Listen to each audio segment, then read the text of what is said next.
This is Creepy, a podcast dedicated to sharing the most famous, chilling, and disturbing creepypastas and urban legends in the world. Whether these stories truly happened or are simply fabrications is for you to decide. These stories may contain graphic depictions of violence and explicit language. Listener discretion is advised. Creepy presents Good Dr. Locklear, credited to Madame Macabre. There was nothing but groggy swirls of illusionistic euphoria. The drugs they had administered to him were too powerful for anything else. His senses were obstructed, and he was alone with the cackling voices inside his head. They grew louder and louder until he could no longer bear it.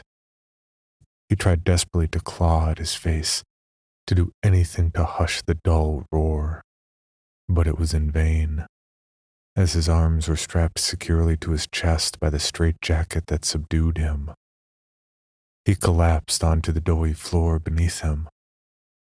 He had been in this miserable cell for who knows how many days now, perhaps even weeks or months, God forbid, years.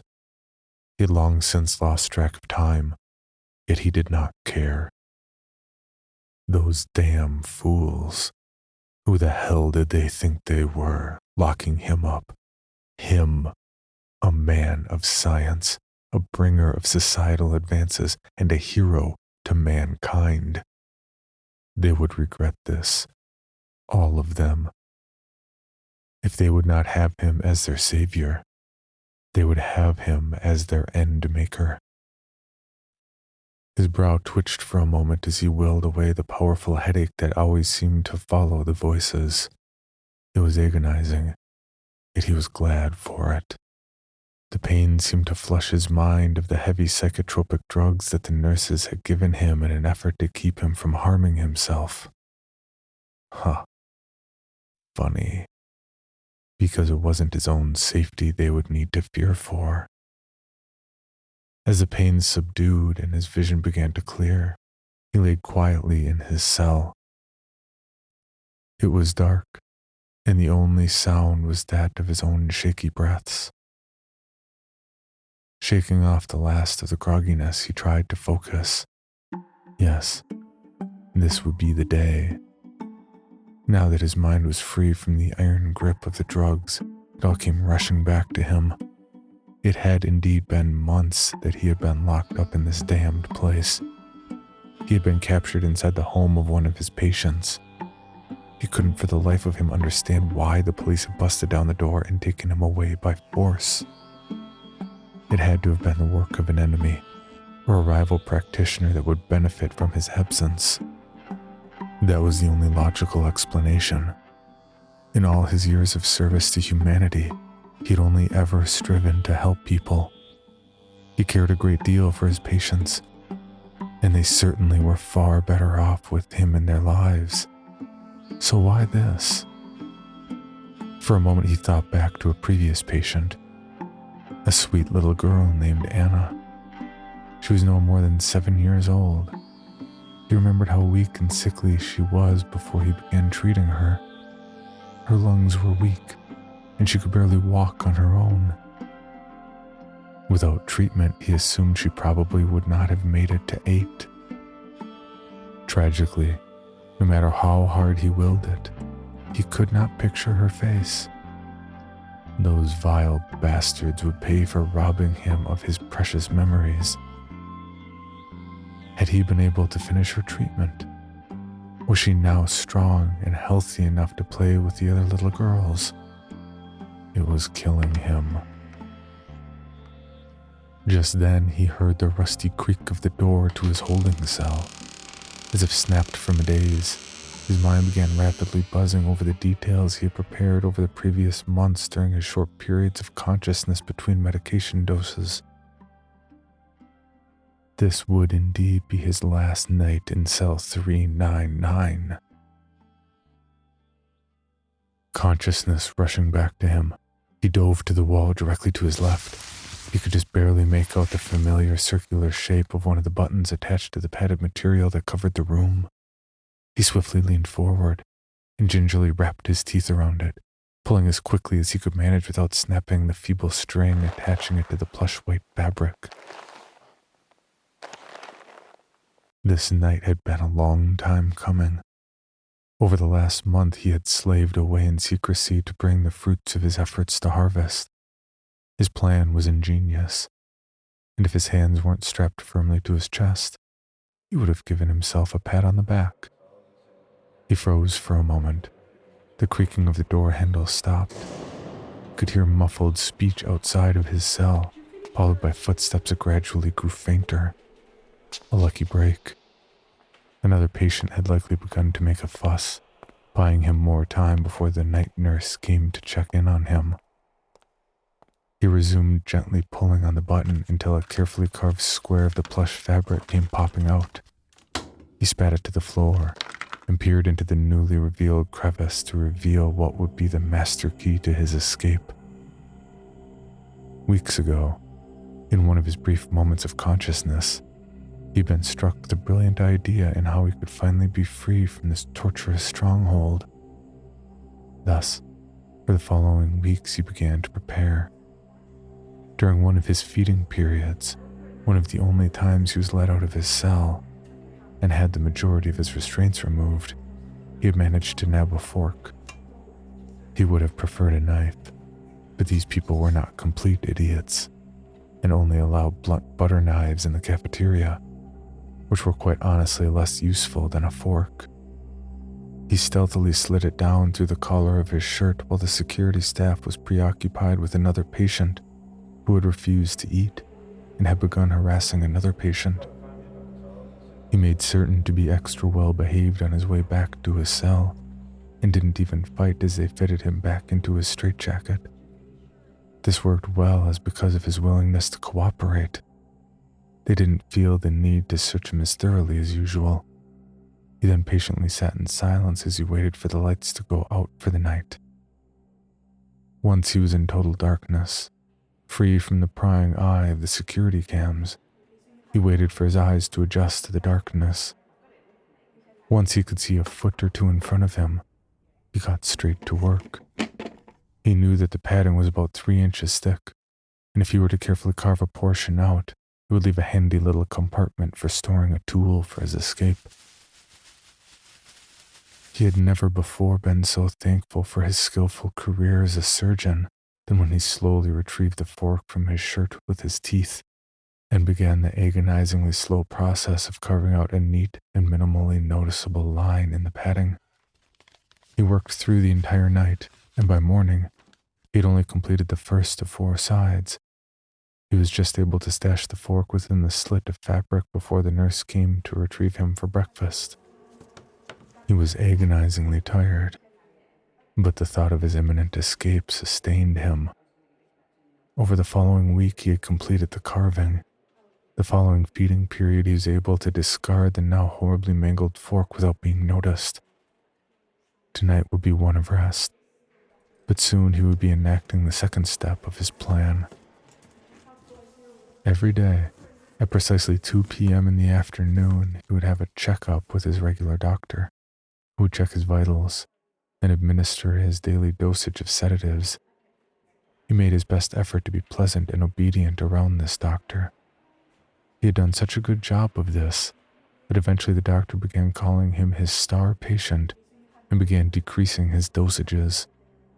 He even became comfortable enough to leave him alone in the exam room while fetching things or checking on other patients. This was an irreparable mistake.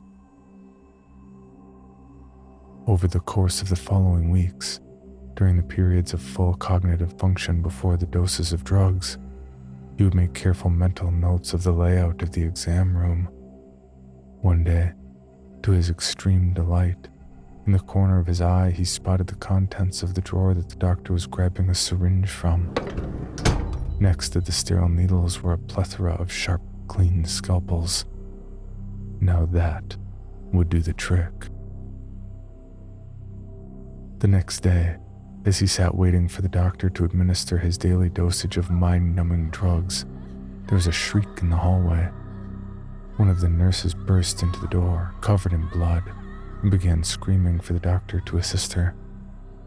Apparently, the patient next door had managed to break free from his restraints and had plunged several sharp surgical instruments into his eyes. This was the perfect opportunity. The doctor turned to him and said, "There's been an emergency. I'll be back in a moment. I don't think it's necessary for me to tell you this, as you're always such an exemplary patient, but would you please be a good boy and wait here for me?" He plastered on the most innocent smile he could muster up, and in a sugary, sweet voice responded, "Why, of course, doctor." And as soon as the doctor closed the door behind him, he promptly got up from the exam table he had been seated on and made his way over to the drawer of scalpels. Thanks to his weeks of excellent behavior, he was now only wearing a pair of handcuffs. That allowed plenty enough flexibility for him to quickly slide the drawer open, grab a fresh scalpel, and once again slide it down his collar. He then drifted quietly back to the table and took a seat as if nothing had happened. A few minutes later, the doctor returned, also covered in blood.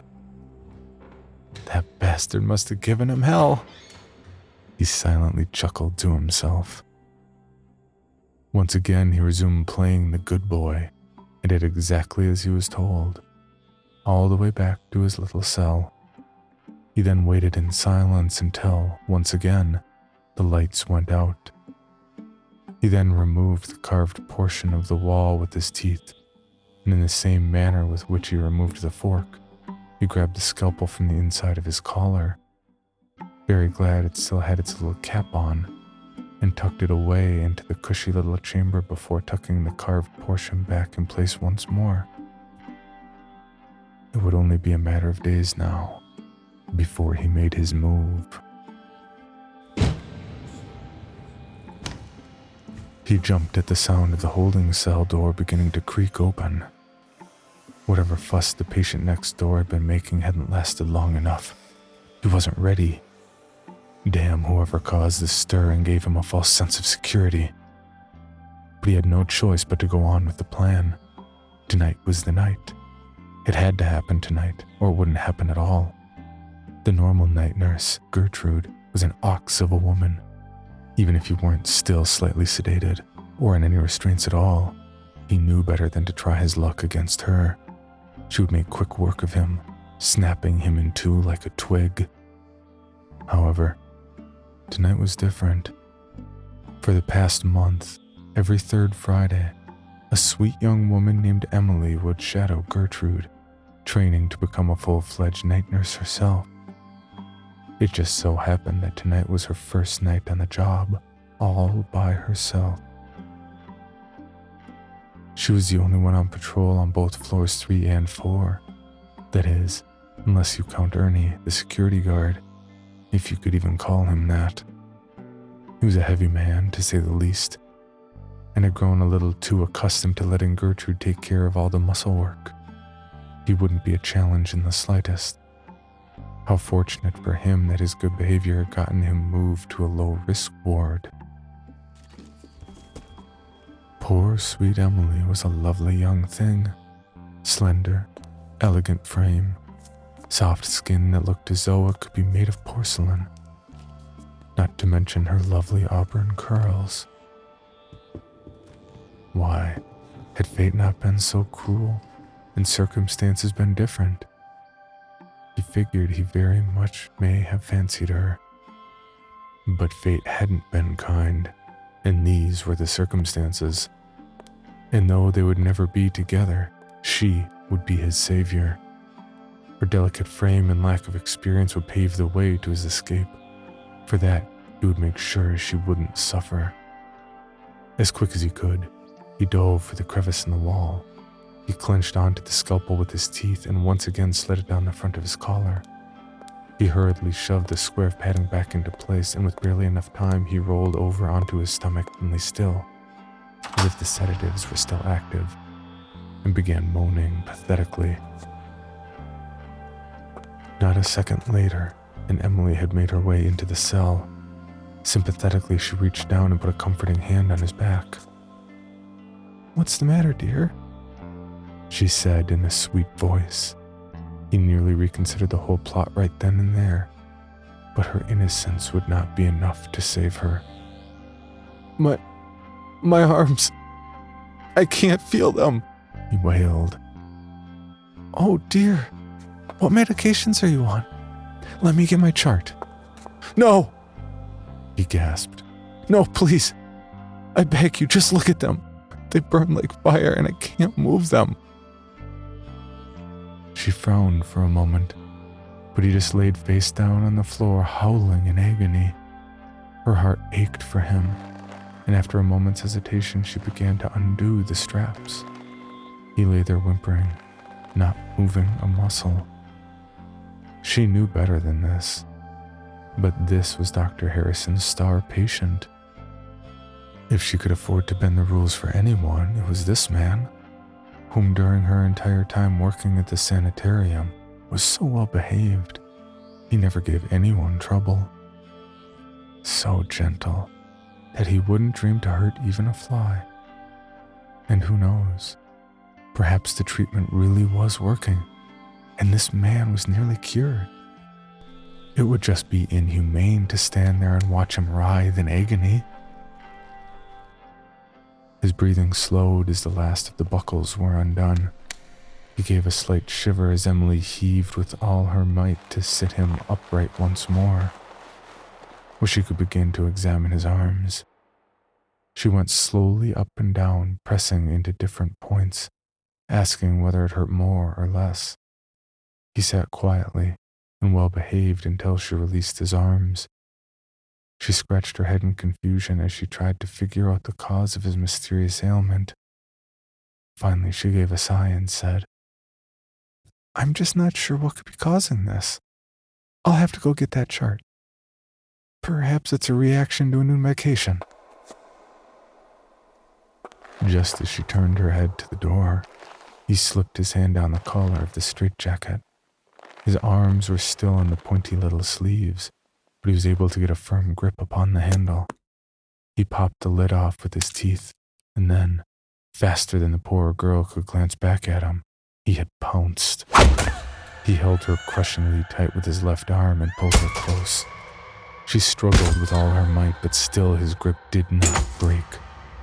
Her screams echoed in vain, as the closest help was 2 floors away.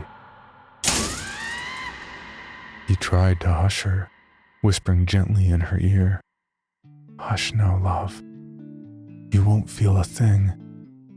And with one swift motion, he brought the scalpel slicing deeply from one ear to the next, severing her carotid artery, turning her panicked screams and gurgling whimpers until they faded away completely. He held her limp body in his arms for a moment. What a waste, he thought to himself somberly. He held her until his straitjacket was entirely saturated in her warm, sticky blood. He then sat her down ever so gently before removing his restraint. After freeing his arms, he gingerly plucked the key card from the front pocket of her scrubs. This would be most useful. He looked down at his own blood-soaked flesh and reflected for a moment. He would need to find some new clothing on his way out. Perhaps he would find some in the storage unit in the basement where his personal effects were being held. Giving Emily's corpse a final glance, he exited the cell, closing and locking the door so not to alarm Ernie, should he make it down to this floor. With great haste, he sprinted down the hallway, careful not to make too much noise. When he reached the enormous door at the end of the corridor, he pulled out the keycard and swiped it through the reader. He waited for a moment. Then there was an audible click. He gently pushed and the door popped freely open. Now he would have to be more on his guard. In this portion of the hospital, there were far more nurses on duty. He sprinted down the hallway until he saw what he was looking for, an elevator. Praising his good luck, he pressed the button. excitedly waiting for the elevator to whisk him to freedom. However, he celebrated too soon. Just then he heard talking.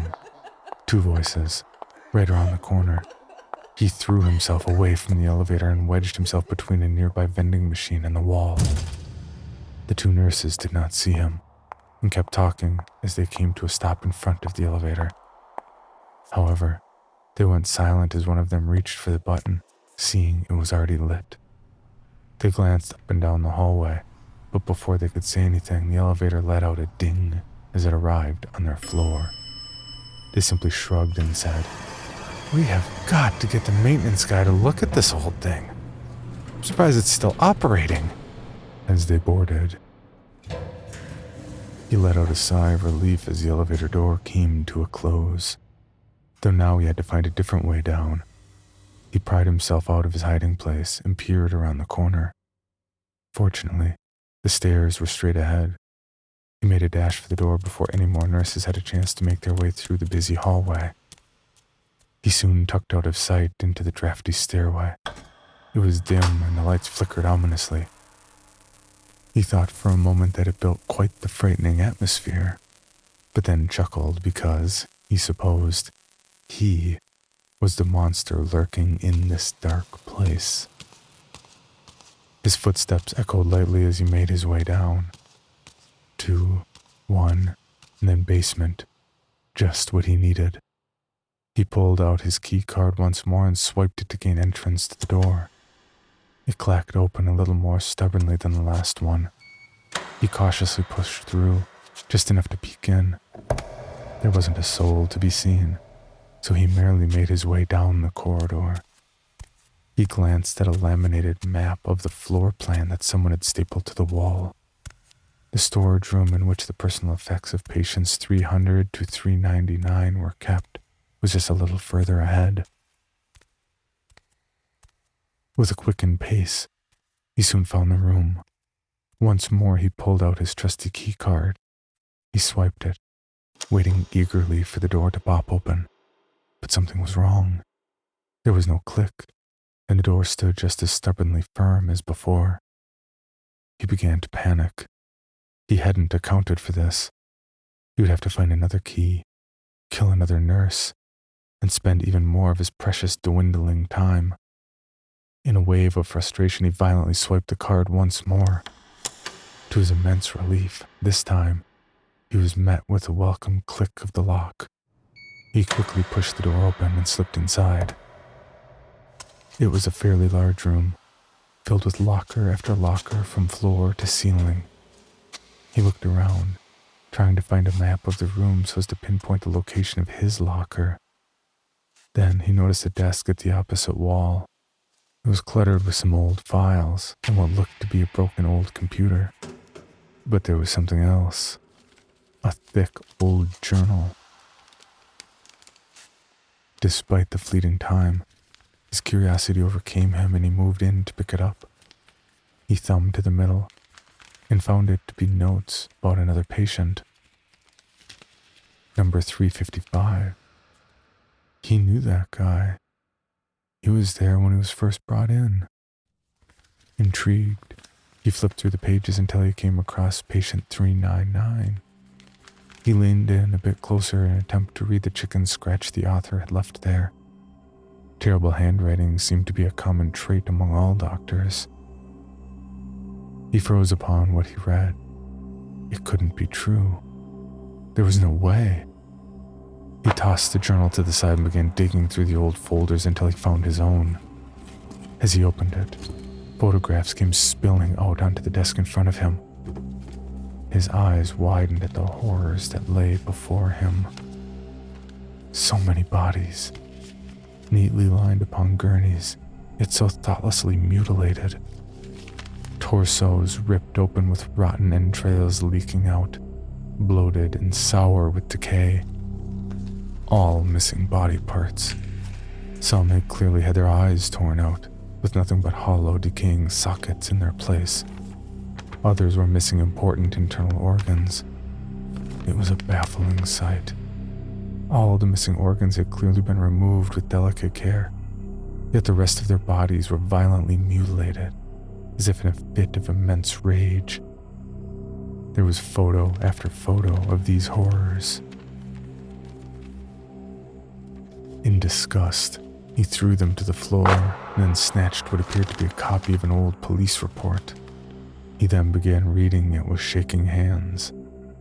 As he read, his mind was flooded with memories. The report read, "On the morning of Saturday the 3rd of February, the suspect, Dr. Evander Locklear, was apprehended from within a patient's home.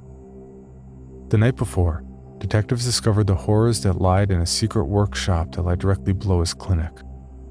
It is believed that he is responsible for the grotesque experiments, mutilations, and murders of an estimated 30 to 40 individuals. We believe that the doctor was abducting individuals and was keeping them hostage in his underground chamber, where he later performed his gruesome operations. It appears that he was holding them with the intent to harvest their vital organs. Over the course of 2 years, he treated approximately 20 patients, in which he transplanted the stolen organs into. One said case is the minor Anna, last name withheld, whom received a lung transplant. Upon further testing, it was determined that the lung she received had previously belonged to Paul Kenneth, a recently released sex offender. Kenneth went missing from his home January 15th, 3 days after he was acquitted of the charges held against him. His body was discovered in the underground chamber Saturday the 3rd. His lungs had been removed from his body. Autopsy results showed that they had been removed while he was still alive." He stopped reading and set the report down as he began to remember. "That's right," he stuttered to himself. "My work. My good work."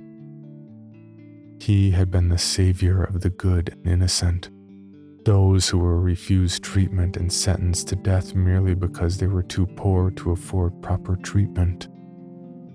Because of him, they could live. The trade-off was minor. In fact, it was good work within itself. All those filthy criminals who have done nothing but harm and defile others, those bastards who get away scot-free simply because of a hiccup in the court system, why should they get to live? While sweet little Anna Lou should die, slowly drowning to death in her own bodily fluids. It was just wrong. I became the righter of wrongs. I saved the lives of countless good people, and I gave those filthy criminals the first opportunity to do something good in their entire lives. Perhaps by sacrificing their own lives to save the innocents, God will have mercy on their souls. But my work is not done. Oh, far from it. The cities get more and more evil each day, filling with corrupt and wicked people while the good die young.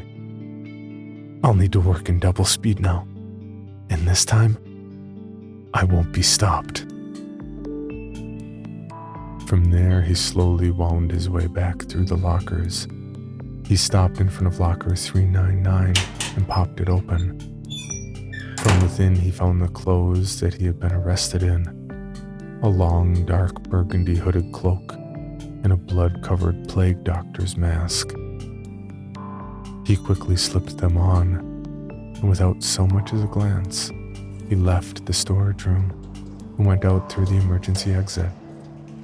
This sent the alarm into wailing, but it was of little concern to him. He slipped out into the cold, crisp air and vanished into the night. He had much work to do.